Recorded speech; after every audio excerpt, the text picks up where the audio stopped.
அனைவருக்கும் அன்பான வணக்கம். எல்லாம் வல்ல இறையருள் துணை இருக்கட்டும். நான் உங்கள் அன்பு ஹரிஹர சங்கர். இப்போ இருக்கிற காலகட்டத்தில் நிறைய பேருக்கு என்ன பிரச்சனைன்னு பார்த்தீங்கன்னா, நான் சொன்னால் சிரிப்பீங்க, நம்ம முடிதாங்க பிரச்சனை.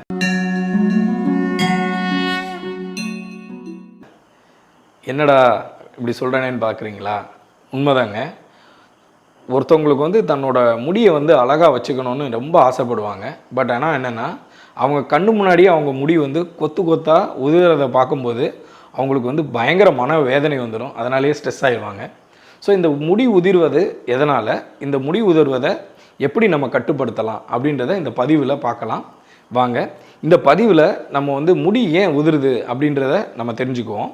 ஃபஸ்ட்டு பார்த்திங்கன்னா, நம்ம உடம்பில் இருக்கிற ஹார்மோன்கள், இந்த ஹார்மோன்களில் ஏற்படுகிற மாற்றங்கள், இந்த சுரப்பிகளில் நம்ம உடம்புல இருக்கிற சுரப்பிகளில் சுரக்கக்கூடிய ஹார்மோன்கள்னால, அந்த ஹார்மோன்கள்னால ஏற்படுற மாற்றம் நம்ம முடி உதிர்றதுக்கு காரணமாக இருக்கும்.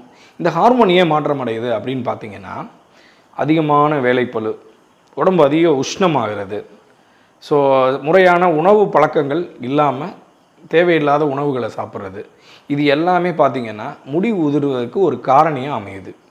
ஸோ இந்த முடி உதிர்றதை நம்ம எப்படி தடுக்கலாம் அப்படின்னு பார்த்தீங்கன்னா, ஆரோக்கியமான வாழ்க்கை முறையை கடைபிடிக்கணும். ரொம்ப அதிக வேலைப்பளுவை குறைச்சிக்கணும். எல்லாத்தையும் ரொம்ப அதிகமாக ஸ்ட்ரெஸ் எடுத்து பண்ணக்கூடாதுங்க லைஃப்பில். எந்தெந்த விஷயங்களுக்கு எவ்வளோ நேரம் ஸ்ட்ரெயின் ஆகணுமோ அந்த அளவுக்கு தான் நம்ம உடம்பையும் மனசையும் ஸ்ட்ரெயின் பண்ணிக்கணும். அதுக்கு மேலே நம்ம அதிகமாக ஸ்ட்ரெயின் பண்ணிக்கிறதுனாலையும் நம்ம முடி உதிர்றதுக்கு நிறைய காரணிகளாக இருக்குதுங்க. அதனால் பார்த்திங்கன்னா, ஆரோக்கியமான உணவு பழக்க முறைகளை நம்ம தினசரி உணவுகளை நம்ம ஃபாலோ பண்ணணும். கீரை பார்த்திங்கன்னா மினரல்ஸ், அந்த சத்து நிறையா இருக்க பார்த்திங்கன்னா முடி உதிராமல் தடுக்கும். அதனால் முருங்கைக்கீரை டெய்லி ஒரு கீரையை உணவு பழக்கத்தில் நீங்கள் சேர்த்துக்கோங்க. அந்த கீரை கண்டிப்பாக உங்களுக்கு முடி உதிர்வதை தடுக்கும். அதே மாதிரி பார்த்திங்கன்னா, சில பேருக்கு முடியில் பூச்சி வெட்டுன்னு சொல்லுவாங்க. சின்ன சின்ன பூச்சி வெட்டு இந்த மாதிரிலாம் இருக்கும்.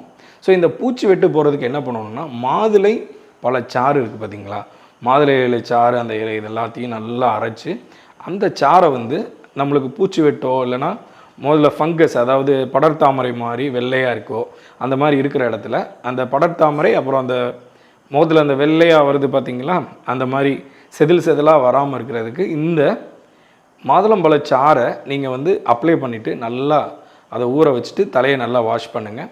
கண்டிப்பாக பார்த்திங்கன்னா பூச்சி வெட்டு இருக்கிற இடத்துலையே முடி வளர்கிறத நம்ம பார்க்கலாம். ஸோ இது ரொம்ப இம்பார்ட்டண்டான டிப்ஸு.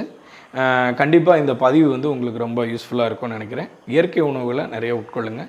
கண்டிப்பாக முடி உதிர்வை தவிர்க்கலாம். அதிக நேரம் நல்லா தூங்கணும்.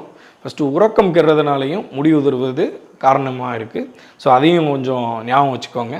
நல்ல உறக்கம் முடி உதிர்வதை தடுக்கும். ஸோ அதே மாதிரி பார்த்திங்கன்னா, குளித்த உடனே அந்த ஈரப்பதம் இருக்குது பார்த்திங்களா, அந்த ஈரப்பதம் தலையில் லைட்டாக இருக்கிற மாதிரி வச்சுக்கோங்க. அதே மாதிரி நைட்டு ஒரு தடவை நீங்கள் குளியல் போடுறது கூட நல்லது. அந்த ஈரப்பதம் தலைக்கு குளித்தாலும் பிரச்சனை கிடையாது. இருக்கிற கிளைமேட்டை பொறுத்து நீங்கள் வெயில் காலங்களில், கண்டிப்பாக கோடை காலங்களில் உடம்பு உஷ்ணமாக இருக்கும். ஸோ இரவு நம்ம உறங்குறதுக்கு முன்னாடி ஒரு தடவை தலைக்கு நல்லா குளிச்சுட்டு நல்லா துவட்டிட்டு ஒரு 10-20 நிமிஷம் நீங்கள் தூங்குறதுக்கு ஒரு அரை மணி நேரத்துக்கு இல்லை 1 மணி நேரத்துக்கு முன்னாடி குளிக்கிறத ஒரு ஹேபிட்டாக வச்சுக்கோங்க. ஸோ இதுவும் ஒரு நல்ல டிப்ஸாக இருக்கும். ஸோ அதனாலையும் தலை உஷ்ணம் குறையும். அதனால் முடி உதிர்வது தடுக்கப்படும். ஸோ இந்த டிப்ஸை தினசரி நீங்கள் ஃபாலோ பண்ணுங்கள். கண்டிப்பாக சொல்கிறேன், உங்கள் முடி உதிர்றது தவிர்க்கப்படும். இந்த பதிவு கண்டிப்பாக உங்களுக்கு ரொம்ப யூஸ்ஃபுல்லாக இருந்துக்குன்னு நம்புகிறேன். உங்களிடமிருந்து விடைபெறுவது உங்கள் அன்பு ஹரிஹர சங்கர். நன்றிங்க.